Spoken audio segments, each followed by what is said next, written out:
nsia bogana de shimama ya mamuni na juma makwaba de ba Ahenkan 93.3 FM sebraso fiti dwode na besi fia dansema odosisi ya ni asanso ne sokrogen de ho te eye kama tsesabi obabu no fa no nka be ma dan ya tunu dwin over the week Kasiebo adishimama de obati ewombi ene se wo ma nyenta kramo ewo esuboy ewa yensu anu mansi no wom de tudwa na otwi mu so sofo ye kwayansam so openyinu na ban empam no na sanso ana wo emrasa bedwafie enso so ensema odo na nekwa so na wasante mantemu ewo eye ukopie mu ewo no ma Islamic school mu ono mo ana wotemu sa asoja aposifo ane school fo ande jantam so atututo bi ko so ma mofra ni bi ekoko ma na emrasa bedwafo edimu nkomo sanso ana MPP monyo communication member ba ko de abato bontin se woman ni gunu ma fimpinu nya donu na ya Ghana fo besupa wo enzavufra enzu emu ano ana ayamus ajesuafo a wanzugu soje ntetia mu kosuapo awudu mu ano ebeto da ekiremu ese enya obi bia no sevata se aye student loan no wagibie amampani na nado dankwa kufo do se namba na ekado pasens rahwe bia ye no wombehwem kina amehon mo ayefe na abusuafo samba kwa ajentra pa na wachini mu ano enso anisa LGBT plus no msaki ka mu biem billboard omusisie no omdi bia kopiem ewotamale National Disaster Management Organization nadbojumako du tudwa na otwu se womu bahwa tiga tomato se de be yanso yiri bebrebe no etu betwa na unim se na watwu mu azo so aye National Cathedral na gene wo me na papa na namsubi ama so voice kasanto to yaso so de betudwa kire mu ese o man no sia nyina ya boa ne apija da we de siwo no pa de manya kopon a ye benya so mfase wo emnanim ni edudi tamakro de tudwa na otwi mu said o man pani na nado dango gufado o se onim nyame nti opeso sum nyame ye nyame so ade a mo si National Cathedral mo man ono angaza nsi asori ensi ni krom tibi na aye Ghana card no so na bi mu ade atudwa kire mu sai o sisi ade betimi de atu kwan ene passport ye pe no asofo hwamano ne ensem so de betudwa kire mu sai entesa osofo a ohwe sikasam so na otwi mu Speaker of Parliament ka chane se enya dombe so mudwumadie bia so kosise wo me babontin abebu akonta kire Ghana fo abusuafo sana wasofo hwe enwuma ane adansi adwumadie eso so de betudwa kire mu sai ba ne guso akika no wosade abaye anai wono a betimi ha edan ade ama aya adwumayefo ensam ne dos wenya ofra bi na yesi ni dwa ede babesum se over the week Kasiebo enyuma ko bia da roma na ebo so yasene awosika famu sede da meka ne de asida wampam asida soko de daw akona ti so babu na wasi achim dan dwa ahye eko mfie baako ene asante atoma mentie dwa papa bi wom kwakodi dwa wom Ahenkan FM marketing manager ene ni team no opese e bon yo de roma pa ane biaya meka se the right place e woso oba ODI Electronics enafi Jibri Hospital aya sabia Kasiebo ba kwa be piem watemam na ba ye no so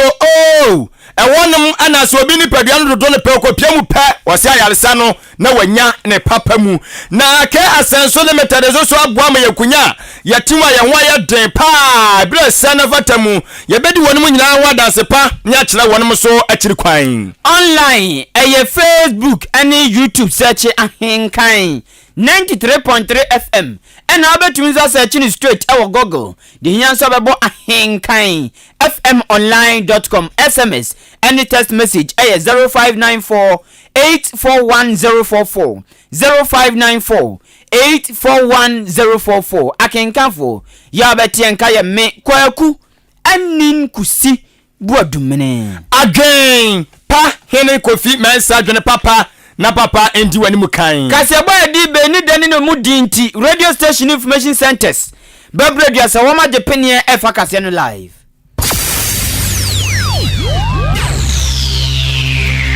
Ahenkan 93.3 FM Ahenkan Kasiebo ye bomua ya chibem bia anuti Kasiebo mu beti enka ewo End Time Information Center Achim Asanteman Kwasi Apia online radio ewo Asanteman Temu Kumase Aluma Suta Information Center ewo Jiwani Kwanta God's First Information Center Achim Betnase Opportunity Information Center o Yawsewro Kanyame Information Center ewo Achim Achikrum Cooperative Information Center ewo Achekrum Die Yesu tumi ye Information Center ewo Achim Dwaha Awurade na ye Information Center Achim Apreku Gode Waye Boafu Kojokumi eye David Ba Information Center Dimpa Information Center Achim Asani Kosiewa ewa Kosiewa Krom Osono Information Center ewa Achim Esam Abnasemai Information Center wachim Abnase Nyamene Hine Information Center wachim Ofosukrum Ena Nyame Asam Information Center wo Achim Krobase eye Nida Sonia Awurade Prince of Peace ewa Strasi Somwa Heba Information Center so som se twitwe ewo Achim Dan Intiamwa Junction Peace Information Center Wakokobe Eno Sewa Information Center ewa Achim Anyinase Kusam Information Center wachim Achiase Keka no krobo eye Adom Information Center Peace Infobiz Watakrasi Tokuya Ebutu Achim Odumase Adwempa Information Center Ojinanko Jama North Chidom Information Center ewo Achim Adubiase Bono Mantemu Abapa Information Center Goka Sumnyame Information Center eye Chirimenken Nyankuma ase eye Nanapia Information Center Dai Kingdom Come a Police Zevo Asioko Jama no Bono Mantemu eye Duapa Information Center Achiase Hine Information Center wachim Achiase Edintromo Kokobe Nadum ewa Achim from Empasem Achimase ne Pisco ewa Nyinam Kotoku Repent ewa Achim Otopa Royal Information Center Achim Teshima Mejefo Tiase ewa Achim Labikrom Omega ewa Odan SDA Ejapaye Junction Mighty Information Center Achim Besianse Obeg ewa kwa Abuadi number 2 Kataban Information Center Adachimama wabiam so kuha mema krom Achiase Junction adwini bakufo otrim ewa Asene Bangalo Oman Information Center si wagye atum oman na atie ento wabiam so kuha ewa Achim Ayrebi eja say Information Center ewa Achim Apoli Adachimama ensem no nkyeremu ene nfitiase nie Ghana man pani na nado dankwa kufodo na watwimu odi tuja se Ghana abanum se ye won srahe bia ye bebre ye wo Kakum National Park ye wo Achima so Prokumasi Big Tree ye wo yi Boti Falls ye wo Inzulenzu bia bebre ani na mafoko ekobo omoni akoma paga ni na ho ya okope enso di bi akratete bi na de ato no masiesi onmo eno mampani se sa bia we ni na no ohwe ma ne nye trasa odi sika beshem one na aba no na o ma hwa ye ntotoa wodo bebre se de bia eho no be ya mka mo manfo ni agye akon ma bribia na boa amiesi kasema ye nya firi onmo no so akoso Tourism, arts, and culture are effective tools for economic transformation. We in Ghana can benefit from this because we possess a significant number of heritage resources. Ghana has 65% of the edifices linked to the transatlantic slave trade. The oldest European edifice in Africa, the Elmina Castle, built in 1482, is right here with us. In addition, Ghana is part of the 25% of African country with rich and rare species of both floral and faunal species, which give us a considerable advantage in nature-based tourism activity. With the tourism sector currently ranking as the third largest contributor to our GDP after cocoa and our hydrocarbon resources, government seeks to position the sector to contribute even more to the size of our nation's GDP. To this end, government has put in place digitalized platforms to ensure efficiency and maximization of revenue in the tourism, arts, and culture space. The Visit Ghana app has been developed to help tourism enterprise operators promote and market their products. Eni amuti ye Ghana man penny His Excellency Dr. Williams Kwaku Ado Dankwa Ekufuado. Na abusuafo na woti modu ani chemu asantemantam a Abrepo Junction na si woni ensa akachire. Ni nyina ne se eye mofra wonom ekwo school to aso ibie na no eye Islamic Senior High School. Mofra no a chese se de eye kaisa wuduei ekum krofo ewo kwan so no ewo mu school na boba no wonom ha dwene pa no nti omo yomadwe so mbete atua ampam de ose yoyo eye dede eye oya kire kakra na ye cheni mu ono ana apolisifoɔ kɔ pie mu ɛwɔ hɔ no mo na wɔn mo kɔ ye no na apolisifoɔ no kyerɛ sɛ de adnase bi ayɛ no ɛwɔ sɛ mo pɛ kwan homforo so mo de besi enkura no ano kwan entuo no mo ɛtoto tia gas yi bi ɛde gugu enkura no ɛso ana kyerɛ sɛ ɛha adwere pa ne bi mu atwitwa hweyɛ ɛme ɛde wɔn kɔ pie mu ayaresa bia na ani ayɛ nyanyen na no ana asɛm yi mrase badwafoɔ wɔn mo kɔ asetena kɔ dwodwo ama ne kan kɔ ho no ɛna mo tabi asɛm ni betom na se badwafie na no ana so bi ama ɛyɛ minority ɛyɛ chief whip ɔno kura yɛ mrase badwane de mari so mo asewase abato mpesua so ɛwɔ ɛyɛ asantemantamu ɛyɛ no monyamfoɔ Muntaka Mubarak ɔno ɛde nsɛm to dwa kyerɛ mu sɛ saa deɛ na asi ɛwɔ apolisifoɔ ɛne ɛyɛ schoolfoɔ no ɛntamu no ɛmpanyinfoɔ dodogoro ne ntiri wɔn ma wɔsɛ ɔmo kabie ɛma asɛm no ɛba ka nyinaa hwɛ sɛ ɔmo de ɔmo ani bɛgye asɛm no akyi ne ɛmpa asɛm no famasi bere. According to the first-hand information from the school authorities, they broke through the school's gate, entered into the school campus, and whilst the headmaster was drawing their attention that, look, the situation is under control. We are now within the school. They will not take that. They started firing tear gas and live ammunition. Mr. Speaker, the worrying is the increasing police brutality against ordinary citizens in our country. Mr. Speaker, yes, the IGP has taken some steps. We are told that the IGP has removed the 2 IC, that the second in command at the region, and 2 other police officers have been interdicted. But Mr. Speaker, this is not enough. Mr. Speaker, I am calling on this House that as a matter of urgency, I want to believe that they will have fresh information and be able to do public hearing on this matter. And I think that this lack of professionalism from the police, Mr. Speaker, should not just be left to the police administration to deal with. We as a House must be seen to be proactive. Adisimama eni eye minority chief whip onukura ye mrasebe dwani di mari shomo asewase abato mpesu aso asatimantamu woni wanyamfo Muntaka Mubarak na no siri ya pe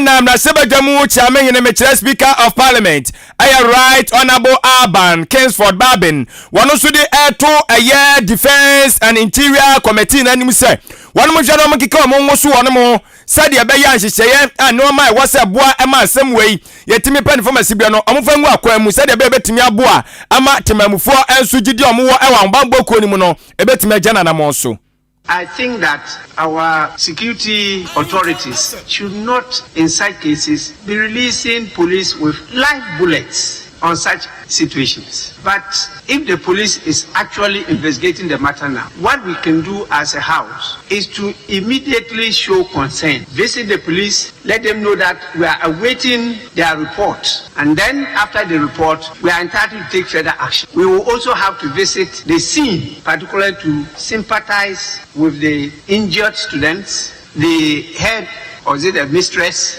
a headmistress or a tutor of the school, see their conditions and then come to report back to the house whilst we await the outcome of the investigation by the police. I think that will be the way to go. So I will direct the Committee on Defense and Interior to take this matter up and report to us by early next week. And then we now await the final investigation of the police. If there's a need for us to take any further action, we will do so.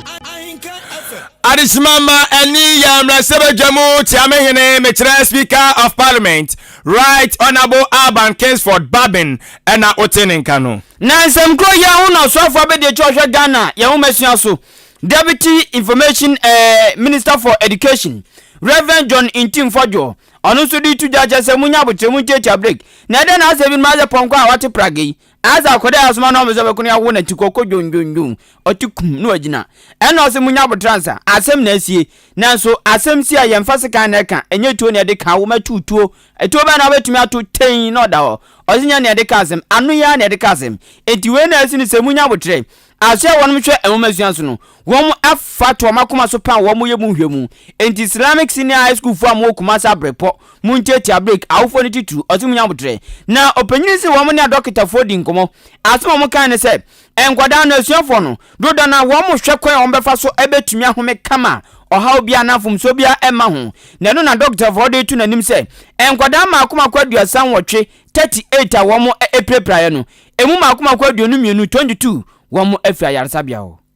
Islamic SHS. Oyina esi ho nam so a mofra no be 38 prior call hospital no. Nanye de esi da so. Enti den ra na ya ntwentwen so Dr. ya osadu twum etumi. Minister for Education. E ma me ko Kumase Eco School ho. Ko yen so a ye ne Regional Minister Diasia, Regional Director of Education, the Mayor of Kumase, Chance President, and Headmaster ahodo a ewo Kumase nyina aka bom na etu anamon ko hospital ahodo a ekra no ifra ye no e de omo koi na ya me adaroma so de e bedu to dwa huhu ana amanfo cancer nkora na yabobo bitu na bia frimu na yete sa no ya me adaroma na ntisa na enye hu sa na emomo no doctor for no eka kire say they were treating most of them on respiratory conditions na enura na ya nim hodie kosam hospital no omu eyi emu mako 22 emi ye de omu san ko campus 16 na eka ya omu so receive treatment no anopei dodo na doctor for be wom ye be kan bia so ehwe ni mu se nto ata nyumre no mo so ho atowom ese obia so ebo se their safety is guaranteed. We ayo so afa be de church Ghana Women's so Deputy Minister of Education Reverend John Intim Fojo Arismamba yegusua ade over the week Kasiebo na de eda wontin sama wodo na otwini mu no ye de beda wo no de akotena pa no ani yasan so ede wo enam eye ekire yasam twafo da Roma maso ne mukroje de disavata se waso tie no ani yasan so ede wo enantimo no na nwumasua na so ya ne da so gina aye kasamafo be de kire ade maso mu hwe nwumasua no eso aye owura enes akosa ede tudwa ewo na wotwini mu aka kire Ahenkan Kasiebo nyina ese ewo musa ba no atimi akwakoda dwumade wato din se no guarantor student loan no akwakopa wontoma afri asia se nei se oye odusiani na opa kwanya akosuapo wodo ma de nyan se okuta Ghana card o ma so a okoska kra bia wodo ya kire wo na ayade so masua no mama obusia no enso ebie no watim de akoto anwumasua so ebre semu aban be so no watete na ade wabre wanya adwuma aye na no waka kire Ghana disuafo no nyina se enye obia ana aye student loan obetimi akwakoji bie watese mpepem no kase de giso amoko aye suapon a aye universities no ene technical universities no mo pe ene betimi akwakoji bie tie bia wukọ teacher training na nursing training a nursing training no eno nya de so betimi enso akwakoji bie etue no oka ama munyina matiase se omoko aye university no technical university ene omo betimi akwaji bie o share your students now more tertiary institutions now at a point in time what loan scheme now so we guaranteed and so when you be contributed to Senate for more than 5 to 10 years and son what you may access it work we and sending you can not be used to see it creates a whole lot of inconveniences and I said and once we can no Ghana card information be also and no crowd go through the processes now what you access loan and I say at the point in time loan over around 1,000 to 2,000 but I say you are paying 1,500 to 3,000 depending upon cost and also away and we can apply for more and normally I say they are more in an more special institution but more teacher training nursing training college of education in there we exempt so we don't count for now but more technical universities and other special institutions that we can think of it's me apply also me access that loan. Adisimama eni awuti ye ayakasamafo abede kire edema asiom na hwenwumasua no asiom kire Ministry of Education owura NS akosa na wotwimu wane oboba ofori amafo ene bon komo ewo maachi dwumadie so kotoma mfanjo to grow to mutu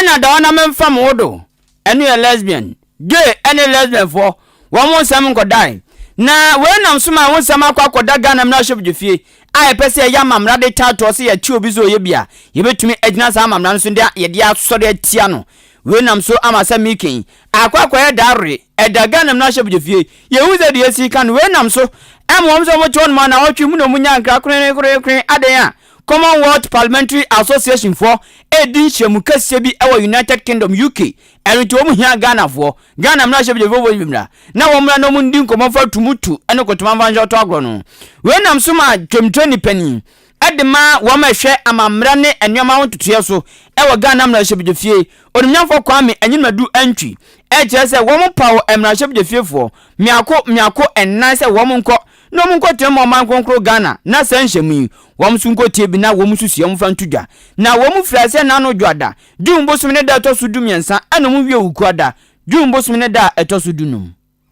We have an invitation from the Commonwealth Parliamentary Association, of which we are a member. We were supposed to have traveled yesterday in order that we could actually attend the meeting on Monday. But because of logistic problems, we were not able to go yesterday. And officers will try if they will get a ticket for us. They will might walk into the meeting. But what I have said at an interview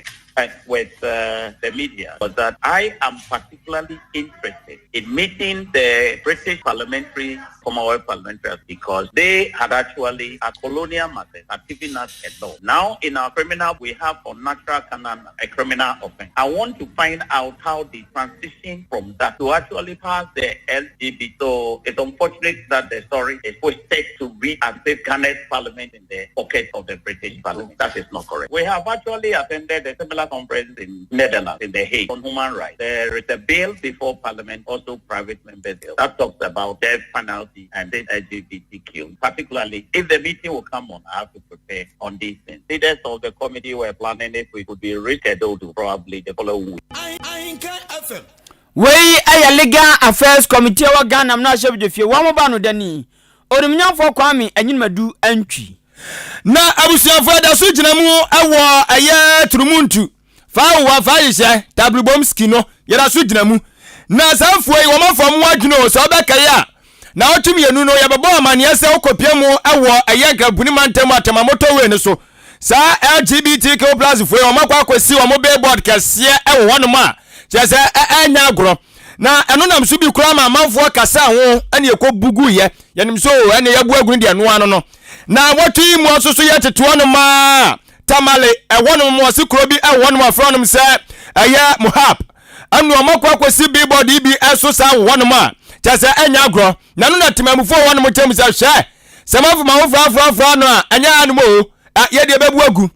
etiampala wono mo freye kromafo no freye ero musun so wono mo billboard ni nyina mu titigu fam twa jadi chomo na just anya agro na no ana assembly member wo hwe sa empesua no eso ayo no nyafo Muntala Muhammad woni nsamtrofo ekata no de to manim say woni mu ho no mo kurampo sa Muhab woni mu say ayankramo som ana wo ho enkramo som so kura de o mati omuda kura alampe se trumuntu fa ja fa wo ozo kura eni san krofo we omo hwa no mutu omo fo sansa se omo sa so mu a omo maso ayeshi. What pain and what make us much surprised was that, you see, when you look at the whole northern region,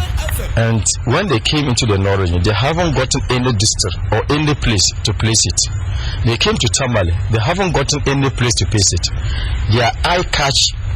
Mohebe, and you know one funny thing, they have catch a place that is majority Islam dominant area. But when you look at the Islamic, the majority of Sunnah people are in Mohebe, and then the big institution that is Ambaria Islamic institution is located in Mohebe, and the big mosque that is the Afanjura mosque is also located within Sakasaka, closer to Mohebe. So I will say they deliberately attempted to cause problem or to cause pain within Muslims in Tamale as well as the northern region. Yes. That is why they place it here. So we've also realized that no, we will not allow this to happen with our jurisdiction. So we called the youth, we came together, we pull it down and pen it. Ti ayam habe emom ano awa Tamale atifito mantamu assembly member onum ayon manyafo Muntala Muhammad na ote say won so church ensem ensoso emu no na watwe mosofo hwega na esikasem so onumnyafo ken oforiata na obasem asema na oba ne say Speaker of Parliament Right Honorable Alban Kingsford Bagbin editu nanim penye pemfaze he memfaza na yes gasem so me kacho play krache se unu no amaga na mna hye bjefie na COVID-19 sikatwitwi dia o manyan wa ma mebu akonta odi asem bia firi waso ye bam na hye bjefie a enya de ombe soso. had given a directive, and that directive was to the effect that the minister should appear before this house to account for monies that we approved for him to use to lead the country as his ministry, for us to see how we could respond to the COVID-19 pandemic. A lot of questions have been raised in respect of that, so he should come to account to the good people of how that state resources has been applied by his ministry to the benefit of the people. And I did indicate that until that is done, a motion that requested the approval of this house for more money to be given him for the purpose of COVID-19 be on the hold until he answers the questions. I think that still holds. Until we go through the accountability process, we will not take that motion. Mark my words. So Pamfansa baby Nzonka. We are Speaker of Parliament, Right Honourable Alban Kingsford Bagbin. Na anya nana watu imu amugusu omohwehwe eye finance minister no wono wante so dogo bi nu abeo no so na ma national cathedral no wono wonso gusu bu konta chechem chetimamufuo na eye wasovos kazamdo tuyaso ni monyafo knoforiata edi tuda ejremu ese national cathedral amafo atwamanu abiaso ese aye na nada kwagufuado ne bohye tuabe ye ono afo ne botom sika nkoye no ene wasehwe adenadina daso no monte yese nasna oman no cathedral also to one say anaya na adagwa gufuado cathedral dabi na srade de nyina na wose yakabom ni aboa ne pigya di suo na wose se Ghana fo nyina timi boa ne pigya di suo se wom emfianum atie no yebetimi anya sikabote no asum US dollars no 1.8 billion eno be boa ma Ghana economy no akonanim. It is important for us to put resources into it. Now the question is how we do that. And as Finance Minister, I'm looking at our resource envelope. We will then be able to determine, how much we put in at any point in time, and that is sensible. And so year to date, as I mentioned, we spend maybe 1/1000th of our expenditure on that. I'm very confident about the ability to raise resources within the Christian community, within the general population, and outside to be able to fund. And then more importantly, if I were also to look at really the economics of it, I truly see an overwhelming capacity to be able to pay this off in short order with 600 million Christians on the continent, with the African diaspora population, and with what I see in other places such as Saudi and Israel, etc. I'm confident that we should be very particular about minimizing the importance of our spirituality to our nation building and the need to give glory to God. Near the Asidama now go power kama. Where you are so for Rescazam to Yaso Michael Ghana, we are finance minister. Only Monyan Ken Ofori Ata and our tenant can our team and some of Potogu no. Na National Cathedral some year Mampeni Asha Boso si aso that na obi atumi abawrem se na otobanche osia na okorem erade mesro adambaji hwe mane nkontem mame se na o security erade mekoi e mantontom hwem bebre na ne de opebia na ogwakoroma no eno na legal practitioner asanso special aid di makane Mampeni owura John Dramani Mahama Boliban boy de hye emnanim ni Godwin Edudi Tamaklu akacho Mampeni na nado dankwa kuvodu penfa se waso ne cathedral si ene bosho bezo diswa enko so tenase na odwen hu yi ansa na wakasa asem no o se na nado cathedral bezo zin wanwene okura ansa na obeka asem no edan se sika bia ni onim sika so de ba beye ene okoka ne pen keke ye se o ka difference na ene de na gaga adusho boy ni dini no honam se ene o je se ne wedie ebebu akam edan se yempene ne empene kina ema ne mfa sika boten a yetuetan kakra ka yeto enkosi asore dan wa abre sukufo tidem wo munyankunyantena so wa abre omanfo nya ya sabapa bi nko wa abre omanfo na makwa afun so bra ba hachem da bangalu bra ba hachem na kotes ko hempotem ba bi akwa afun kuma omanfo ozi di kosi asore dan nyamete wo wasoma ena o chese so asuso besi asore atuntum nyame a ena onsie ni sika afi baako ne busum sika no onsie afi baako onya sesika na obetumi de sia so dan a ebe fete se Dubai ewo ni krom chebi na ye wakotere mazuntum nyame to se onye samum na na do dan kwakufa before be Mampeni wanko Israel the wailing war anko bompai inu ku gina ho de nsa eka war no ho e bompai ana we dey no churches in Ghana but you see he wanted a certain connection with something that is original. So this whole business, you see cathedral to promote tourism, no, it's a complete afterthought. It is when it has been demonstrated, you or my penny, the personal pledge, and like I've always said, immediately Nanado became president. You can say, look, my 1 year's salary, I won't touch it. This amount of money, I am going to build a very beautiful edifice in Chebi, a beautiful church building in Chebi to honor the Anglican church. Because how you decide to spend his money, it is his own cup of tea. But Pastor, we are now seeing evidence of you using 199 million Ghana cedis on this cathedral project. Any amuti ye a legal practitioner or sanso a special aid dimakane mampeni Urajon Daman Mama Urajon Daman Mama tupe no atiem otu no atiem one na ekoba emnanim ni Godwin Edudi Tamaklu abusiafo wey aya over the week Kasiebo ane agusu a yade mu enchemu ede esum wo ne nyina ne sai nsema wodo afiti aya na watwini mo ejuada akosi efiada no ane agusu esi nkonya ane asade wo enante akirede eje ne wo mena pa ane ebomu chemu ede mount ya na wa hye nso eso ede amaye na emom ya live ewo Facebook live and afi YouTube live ne nyina no aya Ahenkan 93.3 FM www.ahenkanfmonline.com also kwa obetimi atia ade afo no ahye ade afo 0594 841044 ubetimi Edward Gwenche and afaso de ba SMS ye aduma na afi WhatsApp so ebo aduma afi abusuafo ye kwansa foforo enso emu a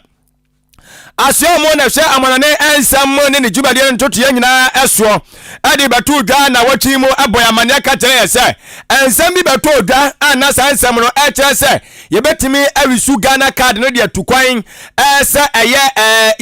e-passport no nkrata asem no wo tere se okuta e-passport no bia ade se de okuta Ghana card no sa so na okuta Ghana card a ade se de okuta e-passport no betimi de tukwan ade akwa aman ahodo bi eso na sa ensam e betu dwa no na chasa aye Ghana fo asum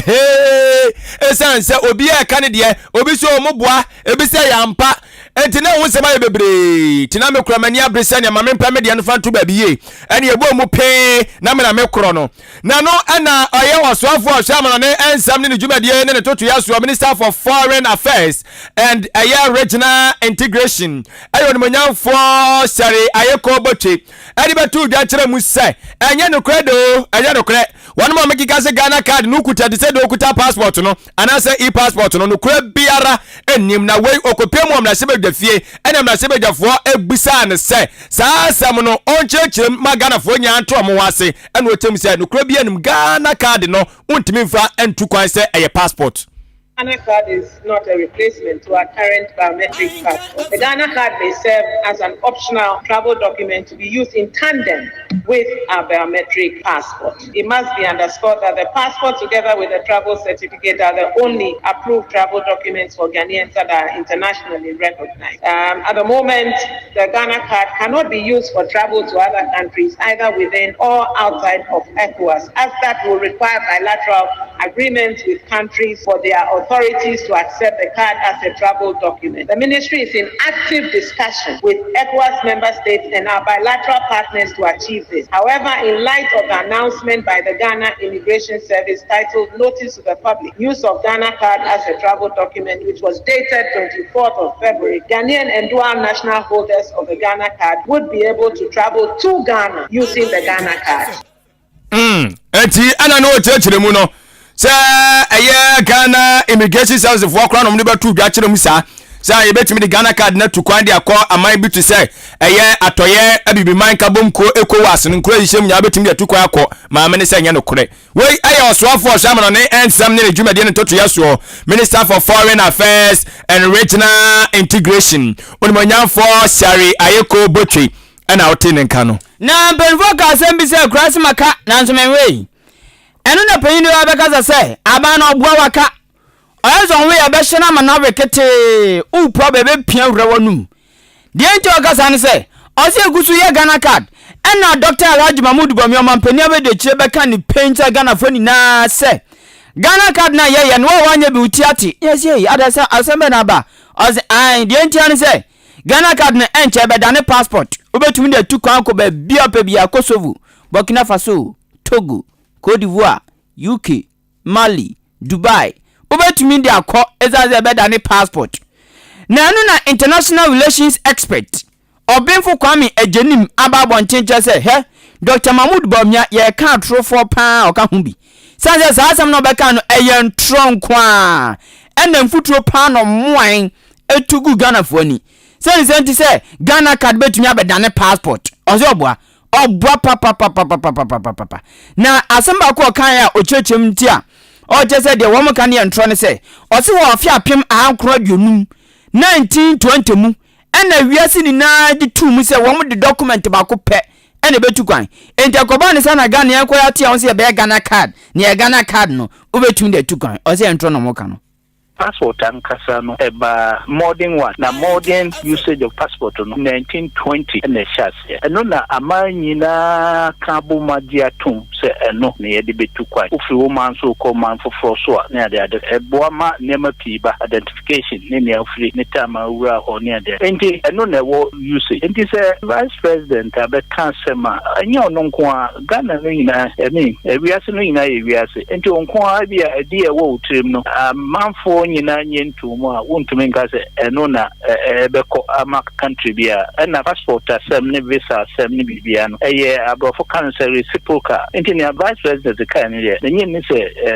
tumi ye adwuma ye enti me ne madam Ayoko Botwe ne ono beka eno na ye adia ye aman nyina dia tumti eno na Ghana for vanye o man bi eni amuti ye saban se ebi o man bi eni aman bi ntomasem so mu din sa woso a wabi wo mpa international relations expert Obenfo Kwame Ejenim na busiafo ya toa eye ka we de bedi ano no ya toa over the week Kasiebo no so ade amamu na wasafufra enso emu no anu osoafo hwe adansie ane nyuma dwumadie so aye onyumonyamfo Francis asanso boache okopiem awa na abato mpesu aso no ye bantema ewo no yam na hyebadwani awofra ne bantema asanso boache anu ode tudwa kire mu se aban no misa Ghana fo brapa wona mo bratitru sa yedu obi akoba bi so nko ye adwuma no pe ba bi odi ni tribeto anase ba bi obasoe ena obe brasa dan wu bekọ wasimejimfie mienu wasimejimfie miansa wona ne beka ebi amene okase akura na adwuma akwakoye no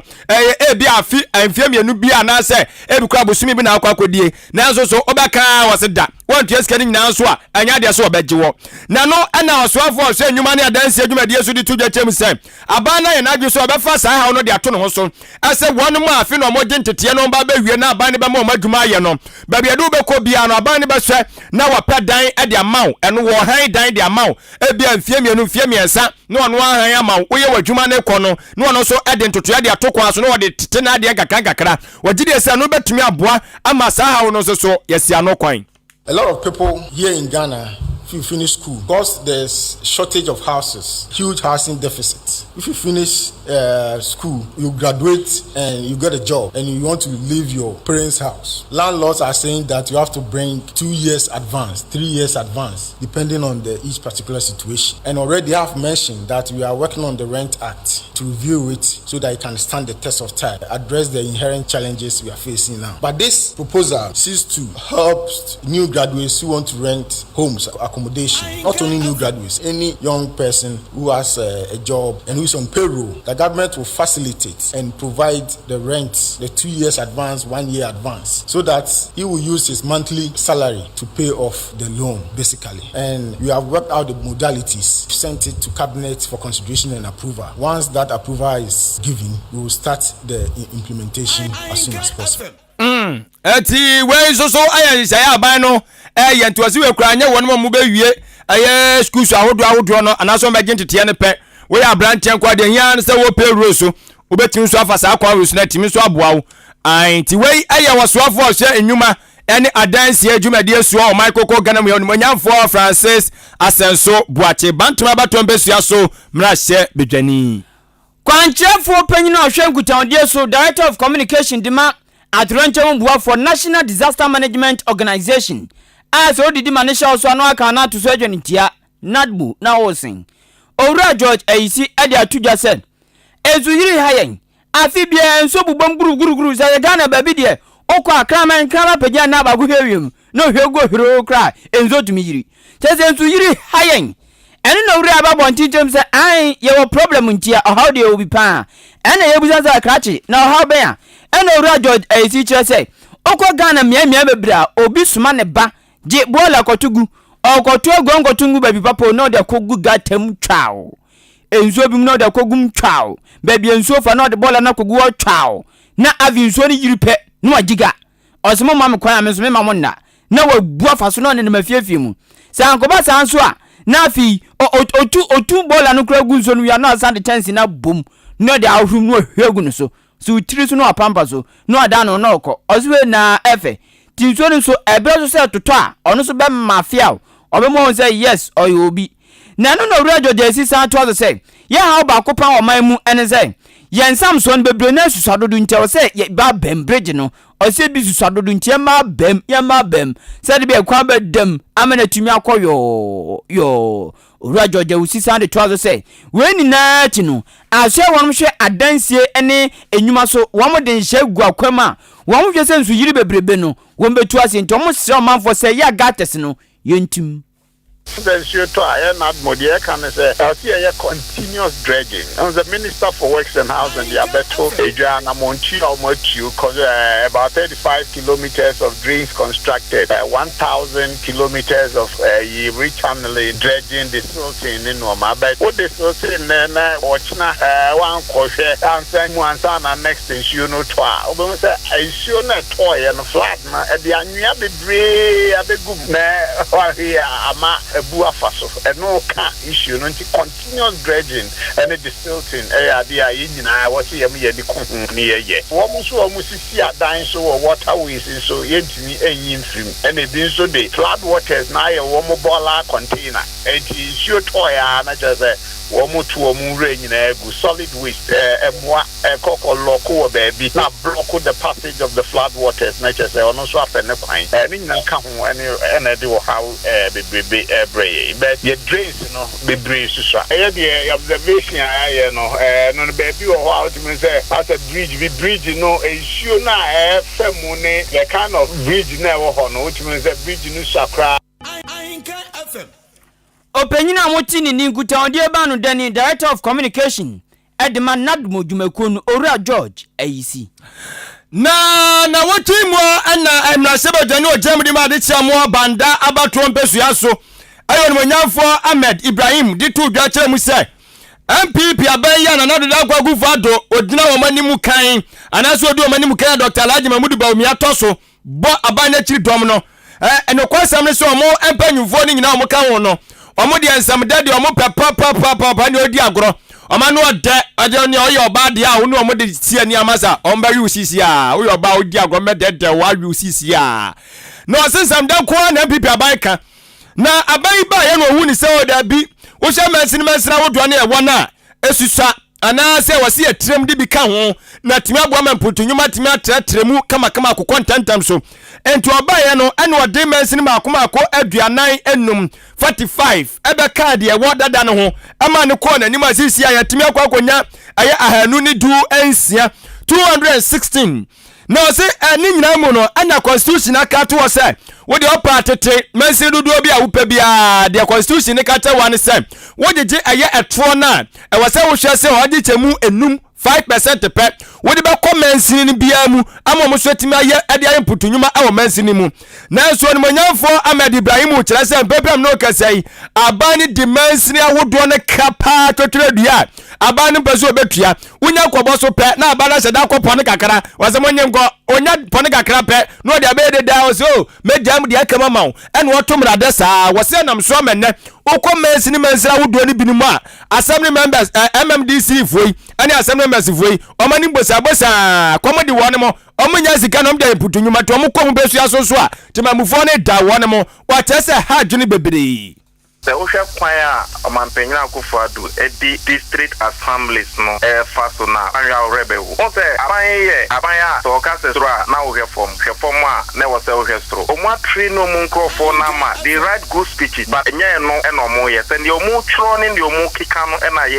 Kagana Bay Crabberry. The entire American say from day one, Oba Kujana Sunane was 216 district assemblies. And now, Okase, Onudi, Oji Mapa, I want Potem Mama Munu. Into all the governance called to the grassroots, into all the 45 new district assemblies, and a car 260 no, and a choir 261 district assemblies. The Uko Constitution, Article 252, and says a bino jitona or jijina. Every Busmin Sabiano, I was or the emu not less than 5% echo district assemblies. No, the Akobani say a bino ejitona all right, or jijia, no, the acquire different thing. On fine constitutionally mandated responsibility na abanisi on fanyano. Ani awuti ye ayasa emrasebe jani di madi sho mo banda ba to mbesia so. Onimanyamfo Ahmed Ibrahim. Wọ́n mọ̀ kasama NPP amanyoko no ba kwa ba bonten se. Se NPP amanyoko no ye no wetre se ya na je sama. So omanfo be su Ghana no enye suketua. Na asenam de mu nsem beba no ODI Electronics eni dim. Me pa cho ade de oto na oto ba preko. O twa na oto de akono preko. Obi tumi ko twa de na ho atwentwom azeden chamwonam. Mesrawo o twa de ato papa preko. TPP to papa preko. Me pa cho ODI Electronics. Yawo TV, yawo fridges, deep freezer, gas cooker, yawo blender, kettle, washing machine, bread toaster, home theater, iron, fan, mobile phone, laptops. Adie bia kwasi broni friend home appliances no. Just come to ODI Electronics. Yenyoma F. Anya de channel for onko da dia ya practicals bia hu yusunu kakana light fema na no ho popo na ase no. Enya no bi. Ye TV so topa na bodam na how to enipa na nam TV so hu ne kre. ODI Electronics. Yenyoma so de omanfo bi twa twin light bebebe no. Ye de ntesa bi ti say fridge say wo be to be yusu alage baba na afia bi ya nyoma wani na so akono kala e dia painting no akono se sanze we dia miken we nya msinya chana fo nkoda ndie no bi we papa fo na nkasa munja ho fo no wo man nkasa na ye nti brabe to papa ne ko yusu ya nyoma no so bu ne bo da fom obetumi aba bebisa bo o de kwabo tinko bizebisa wala beba na aponjani finso ase be ka che o se den jima wu ayenji na chinye ODI Electronics AOD ene de koma kwana atutum oka cho se beto ma price papa so wa unim eye papa bi radio papa bi hospital papa bi ODI home appliances eno so papa bi tu twanden o twanden brabeje odie ye wa chima boabo ye ne Ahenkan FM na odan kromu ene diem Ghana fa na ba bia wa atimi ganwumre ubetumi afre ODI ni ai e ba chumi pe TV na no bot sen na sen na senti mitumi tua ne ketenkete an utumi tua dabe na mbetum dab san komo no question na obi abisa yen ya e krado ye beje oso 0550 900 600 0550 900 600 me patro ebia wo ye businessman wo dwumekuo bi ana wade bia person de ko enframa mo bia tibi say ye school say ya sorry uyo dwadini o ya nkra announcement bi edo na woton ade bia wunya ya nka be konframam ana e konframam anka oni be Japan no bomodin afabra Ahenkan FM ya fidie ni ko akiri ene ye kan so ye kan kirechi mu ye edo number no tudwa yi ni ba ko tesabrofo mu eno nti obi o tie bia ti ni ye fa ene udidwa edwadie eya wo ya no ayi ye no ayi ni ye pa enu nti se wani jon se obebo nyoma bi hu de wura ebia obetun kwa peke na ma ebia wo fia da no ofia no bi frey ni dwan bi o mantam no di mbedi bronya wayira o frey kunene pacho mo ya announcement mama sen pa ani ade esika ya kwa na se obi dwan se ne kala se anje bi o se mehu ebia oba wa pie adan me baba bi obi sim baba pie enfinhia be se opie bri se yehu no ofre kunene ni ade atum yehu ase ose ampa mensa aka me ba no no ase ni sika me akiredi ti de hia so benya number no bibisi pe no pese confirm ma eno an se wo frɛ yen ana wo bibi opese bondo wura eno an se wo frɛ yen frɛ marketing manager no e wo 0244 290 093 0244 290 093 Ahenkan FM marketing manager number. Na chodi oponya kupo obo nipa no ono hu se de nipa na beduru ba bi na bagwoso eba ya mre ana se eduru ba bi abonsaja ayese ka no ba bi ba ebe kotwe enti ekoba ne sa card ya no de se pe de ko maintenance ni akwa akosiesie ti nipa so ayarsabia ane abiaya wasa onwododo wa wokọ ayarsabia nso edoso nya ayarsabia ne ayarsabia na ukọ Jubilee hospital a wankasa be firi kwaya be fa so a wankasa be dodo wa ne agege so na nsen aya nursefoɔ ne doctors wɔn dodo na maba na no ebinum wɔn ma sabi wɔn anim ntu hu ne pɛ na yade no kɔ ahyase na ɛyɛ kɛse ai bobo bibi betu sisi anti atia bi obetete magus na so Jubilee hospital die ayarhwefoɔ no wɔn ma nim tepa wɔ nipa ho abotre sanse adwuma we so ni nipa ho abotre ho ntumi nyɛ na se bia wo dodo wɔ na waba no ɛwɔ se yɛhwɛ ma ho tɔwɔ yade ne bi wɔ no ma yɛbɛtumi agyina so ahwɛw oba ya yɛgyina so saa 24/7 ɛne sɛ ho tɔwɔ ɛno anse wo kɔ fie ebi wɔ so a ɛba na wɔ se yɛpɛ baabi ɛma wo ɛda ne nya ntobɔ se hwɛ yade ne mu yie ɛkyɛ no saa no so yɛ ɔbraeɛ wɔ hɔ no ma wankasa yɛde wobɛto a wobɛfili kama bɛfili good pa kosi sɛ wo yade ne bɛkɔ ne yɛgya okwan ama wakɔ ɛyɛ wo fie ɛno ati sɛ wobɛpie mu yɛso ɛyɛ na ɛwɔ sɛ agya yɛtwa wo ɛyɛ scan bi anasɛ hwɛ nipaduan baabi a ɛyɛ lab no yɛ obi ɛnso wɔ no laboratory ne yɛbɛhwɛ wo yade ne kama hwɛ bibia kama mogya mu ne nyinaa ne yɛbɛhwɛ no kama ɛnso ɛde ama wo na afɛ nso akɔba sɛ wɔ se yɛma wo nnuro a yɛwɔ nnuro a yɛ nnuro ma pa yɛde ma wo a yɛanyɛ sɛ wotie ɔya ne kɔma ɛyɛ ayamtu aduro daabi yɛyɛ deɛ no yɛhu baabi a yɛadeɛ no wɔ ne ama wa no aduro yɛ nnuro nso deɛ ɛka paa wonom yɛ agye sɛ bia woanom woyɛ kwadwofoɔ deɛ a ɛnna bia yɛadeɛ no ɛbɛwɔ hɔ na mmom sɛ woyɛ wagye sɛ ɔbɛnom kɔ deɛ nnuro no fa yɛ apa na ho atɔ saa nso ɛna ɛyɛ antenatal care so ɛma na amafra afuo no momra ne yɛhwɛ mo yɛbɛhwɛ mo saa kosi sɛ mobɛsua kama na wo nso so a post ɛyɛ dental care no so yɛayɛ enso ama no so ne sɛ yɛhwɛ akora no na yɛhwɛ ne muduro akora ne muduro no so atio ɛwɔ sɛ yɛma ne nuane wei ɛwɔ sɛ woyɛ ne sei ɛwɔ sɛ ɔde ne toya ɛyɛ mama ne na yɛ yankoa ɛyɛ butu ne kaka ne nyinaa no yɛ nkyerɛkyerɛ a yɛde bɛma saa ɛkɔsu bra ɛbɛhu sɛ abɔfra no afei deɛ ne mpom no agyina bra ne kama na saa nso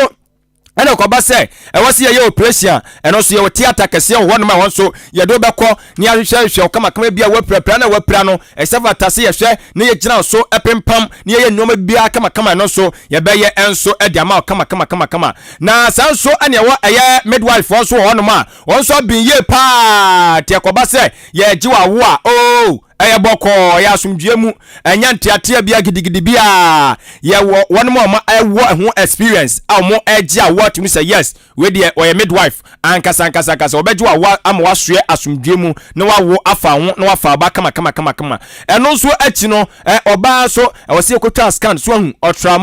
ultrasound no ɛna afe ɛyɛ ECG scan no nyinaa so yɛbɛyɛ ama kama ɛno no sɛ yɛhwɛ akora no wabrɛ ɔde yɛfunu mu no akora no yɛba na bɛma akora ne tiatia ɛwɔ yɛfunu no mu ana wayɛ sɛi ne nyinaa no yɛhwɛ ne kama ɛde ma wo sɛdeɛ bɛyɛ so bɛhu sɛdeɛ akora nso ahoɔden sɛ bɛtie wabrɛ ɔda yɛfunu no ɛnso so emu na yɛwie a yɛwɔ council unit ɛwɔ hɔ na saa council unit no ɛne sɛ yɛwɔ wɔn mama bɛn atotodoro na nintini yadeɛ bi wɔ hɔ no ma nyɛ yadeɛ biara na ebi wɔ no ma wɔse yɛ mo waduro bi wɔ no ma wɔse yɛ kyerɛkyerɛ nneɛma bi kakra ni so na wahunu sɛ deɛ wɔse mbɛyɛ ebi wɔ no ma exercise wɔn pɛyɛ to ba yɛtumi kyerɛw ɛyɛ ayɛ exercise kakra so wahu ɛyɛ amɛn kɔ hanom sei ɛyɛ amɛn nyɛ we ɛyɛ amɛn didi pii ɛyɛ amɛn di asi kyerɛ bebree ne nyinaa no yɛ nkyerɛkyerɛ a ɛwɔ se yɛde ma nti ayɛ yadeɛ bi wɔ no ma ɛyɛ nkyerɛkyerɛ kɛkɛ na wɔse yɛ kyerɛkyerɛ wɔ ne nyinaa no woba yɛbɛnya ntoboaseɛ ayɛ ama wo na sɛ bia wɔ ani yadeɛ bi nso so a fa bra yɛ na so ɛyɛ yɛwɔ mfidie ɛno so yɛde bɛhwɛ ani no so ɛho yɛade kora ɛhwɛ ani no obi wɔ sɛ ɛtɛsi n'ani so ɛtɛnɛsi wɔ ani so no ɛbɛda afi so ne nyinaa no wode ba yɛ so ɛyɛ a ɛyɛ pa hyew na wankasa sɛbisɛ produce w'ani no ate ama wade ho ɛnso afa ho kama ɛba nso na wɔ sɛ gya yɛma gas bi ahwɛniwa bi so a ne nyinaa no ɔba ɛyɛ Jubilee hospital ɛbɛyɛ ama kama diabetes hypertension ne nyinaa no ɛyɛ yadebɔne na saa yade ɛba so no wankeka ho anya ɛyɛ ayarehwɛfoɔ mapafoɔ a wanhwɛ de obekwa asamadu sisi a nti aheda apena so yan kasankasa honum a ye de animdifo de egu honum eno ati oba se aduane bi apebia so benya ati obenya di kama aduane bia obenya di insurance insurance no okọ ayasa bia bu honum so ye de yanji insurance yo ni ade Jubilee Hospital yeje ebi wo so abekokro mbe jomo jeda mo enu papa bia ne bibia sekoto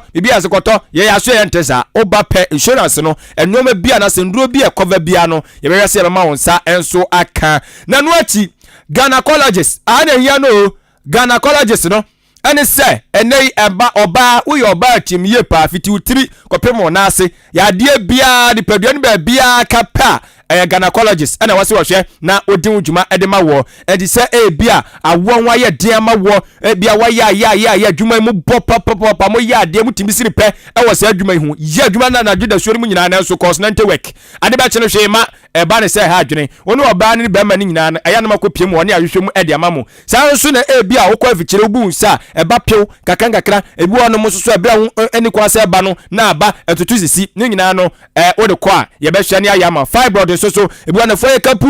aya aso anyam obekomu no na eye moja bi na abobbo toa eda ne yam ni nyina so no ye be hwe ne aya ma obi so a wanya ahwio yade bia ni oso bo se moja na enwunu no ni nyina no yade wo ema ho wada roma fakọ nyenhye enso ma wo aya junso mu yade enso a ni nyina no ye be hwe ne asiesie ahimfie wo no mu nyina no ye hwe na ya asiesie wo kama gynecologist no ne ho odin wo Ghana ha papa panti saya sabia bi nya bia aya na chese saya sabia no edimu papa etiba maden na ayafo ani akirem wonom na omo enhye enso emfa ema wei aya Jubilee Hospital be piemo ya so ye na wan kasa be firi na woduani akirem a ofri aya achema boabo ba bi ebutui aduani akirem odan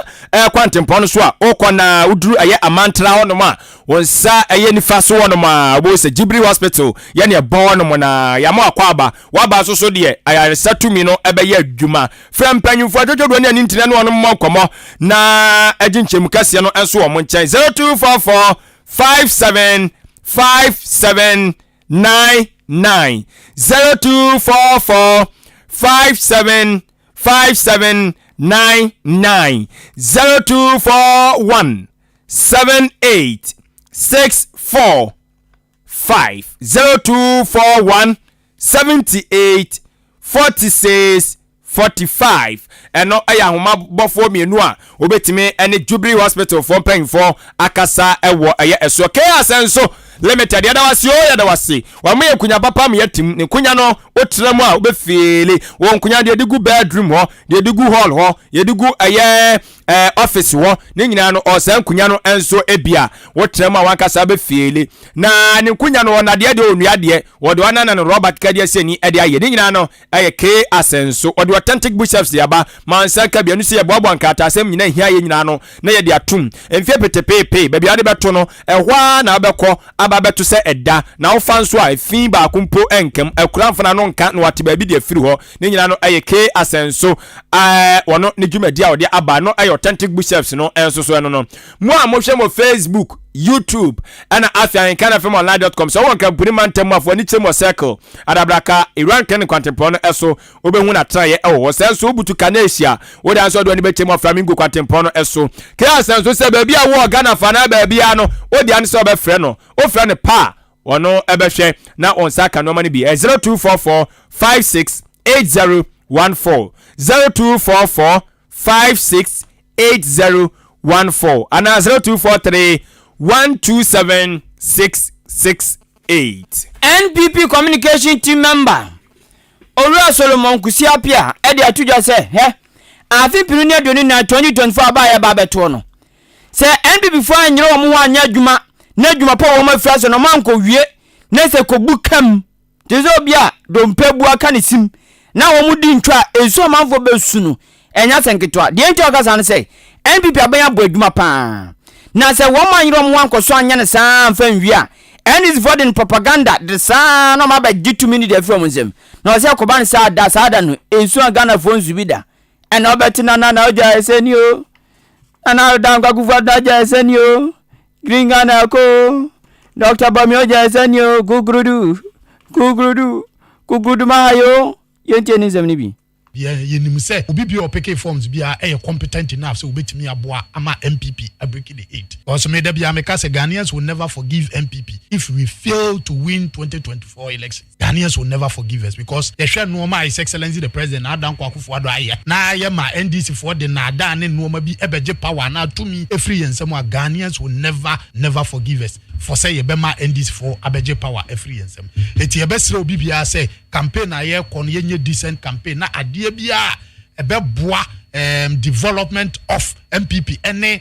breaking the 8 betimi aboama the breaking the 8 na baso no enu na ye nyina nya ne enhwe wo mo ye competent enough ne emfa to minister o musa se ne ye be ya ye betimi aboa ama party no breaking the 8 no abaso obi a wa pick forms ni bia ye bo obi bia abaso obi a ye wish obi a the best of luck ni nyina ye esi ahene ni etu ahene fo no wo mo na be kire nipa ye de ni gina secretary ye de ni gina chairman ye de ni gina ye de ye be ka se ne ye be ya bibia be ka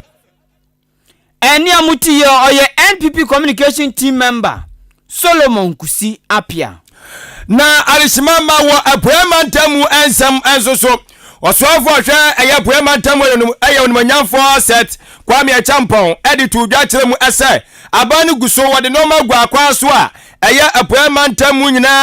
ya sabia kase no eye Eastern Regional Hospital no omode normal gwa akwa so enchewe benyakopon ya adoma December bosome no ano eye afi MP no ene aduonum yensa 2023 mono de na dwumade no omo awi achese eba beboa ama eye apuema ntemu so apomdensam ejena namo eso wode tudwa kyeremu se anya no kwa dwumade awodo na no eye yarsabia awodo na so abanu guso a osisisi ewo mantam yi mu abetumi aboa ama pomdensam akọ nanim odanya ya pija iguswa ya yiwa eba besum primantam ni nza ya sabia enye se besum mantam no manko mpu Ghana ma ewo man mu bia betwem wo mantam mu na tebia son se bi nya de ko ba se bi hia se de no befa ho a wo ko hwara no yare wo san se eya ban na eye we ni so ade mu na me de de mampani ode adom ne a ewo se ye nyina ye ma ye ni di etiri na ye hwese ni nyina bekoso enye no nko a ye si polyclinic ewo Jumapo tete ye ma omanfo hu se osompa ye som no ehu adanse no nya de ye de be hye enisi enso kan enfensi pronase de be si prono so no bia hu se so ampa no nya si obi betu ye ho pia yentimi nyina no na stan yo no ye be yire ho ye Jumapa amu bia hu se ye be som man no eno tani ade ye nyan butaye no no so an be wi December 2023 next 2023 December no ye si wi ayasa bia no contract we no ye friend no 10 key next say si na ode eye odan no akandia ye de be som aye adwuma wode ni nyina ebe bushim yeso osi dan tu na si wei eye apuema ntamu suafo ni monyamfo set Kwame Achampon na watu mu na wode eye Eastern Regional Hospital no nsem ede to Ahenkan Kasiebo yen anim afi abusuafo adwenche no ene ede to aso de amawo na eye 2 PM asantema mponie wase ye wosutobre mo tie nyanya hweye pa na mom ne kwasem ne so man kokko Ghana moya den pa ana 2 PM dia ba Dr. Baba Zambo Master Planner Junior Kentampo ana ozu chem say happy birthday enkoma eye Josephine waso ye final year student ewo eye Bompata Pesek ewo Kumase yate makin kayama but aba a mixed go so zongo and also ede aba a mixed chese patriotic voices nemom was MPP delegate for ni nyina se me kire to an na si ahene fo no se aba na mo kwa akwato no omo hwe so mbeto aba ma omo betima ya adwumaden aboa amano matimi akonkan ebi ene honorable Stephen Intim ese national chairman ne de kedua ne kedua e wo so omode man sanso ono ana osefa tedu no so owie no atia Dr. Kwame Afriye National MPP organizer hofu yate owie na Veronica Dedesu ni o evelo yato nka che London ana ondo hye ti ono de ekomu Ghana no ono kombi London ode aba na otrem sai Ahenkan FM no size mo yire mo mwa dwumaden famwa acheman epwe mantemu ana o Michael Ghana Evans eni ntutuka oboase ne kwan wa na so kasa video bebrebu ho ana waje omu nyina gu ho ana Ahenkan 3.3 epwe mantemu no tie ne kwan wa wase Kasiebo ni dem wa oboase fo endorse dada yaje atumu ni haw na mom chia honorable Stephen Asamoah Boateng National Chairman Hofu Nanabi National Organizer Hofu ana afede Pope also on also national day youth organizer. Oh, okay. And honorable Daniel Obeng Obuasi East youth organizer yate. Na ma me grades and pabins in you. My grades beton gache. Esia and Swache. Was it over the week? Pa abo zege. Was I the more film na say PCC bam and so ewa yanko SMS and fast. Yanko SMS ye de o ma fo adwen che ba kumienu bi aba we se bra kwa kuni bra kofi me ma moayiko medin ade Agnes ye das ye jo so we say glorious happy Father's Day goes to all Ahenkan men e mema so de bi wa pa etre hwene aso ano etofia ye fuka kaka e mema de bi wo fia ha oze na ochina o my happy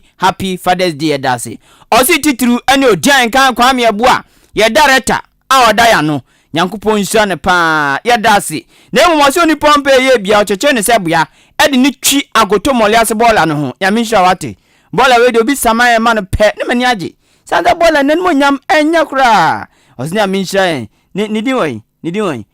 bua ni din kan ho bebrebe na avodi an kan ho krache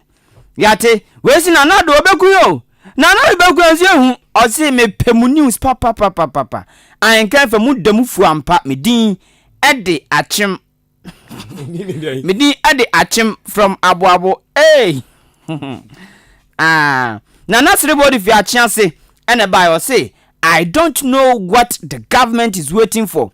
in passing the bill of that so-called LBTQZOMTZZ. Na the tumutu ene katama dama memfa modo lesbian we no. Hoso nim de aba na twa ho da mo mpase ye no. Enno nso achena adwen ewo ho ebre no ko ye de isi anum sei. Wilson edibi freeman so na bai. Wilson message no ebre nti ye ntumi kenkan na mfa mma. Sanso ana hwan. Kwasi trozo ene Kwame Humble Dry Bone Joe Asamoah Kwasi trozo Daniel Agbojan omu tie kasie papa nyankopon enhram ye ko bibio you know ye ko na nyambo china Father's Day nti apapafo na mam happy Father's Day in advance there one we show there you can say one we show Father's Day me we show Mother's Day me policy am dey ba no enti me mo we show me no one we show me a me expect say Mother's Day do am so me we show me ne me ma me pe me we show ma me anu anu no no ye nyina ebe fe nwadwen wa momu omudi Mother's Day we obi momu taze momu ye producer Kwabena Akim Achim asubode share 10 gram odogo ba ko pe se man se boy Kobike ono to de ko Facebook live and YouTube ye technician Billy Man Ahenkan for tie nkan ye me kwaku enin kusi buadumene adwen pa hene kofi mensa adwen papa na papa endi wani mu kan Kasiebo na si yesi achi amupi jama mumo ne tie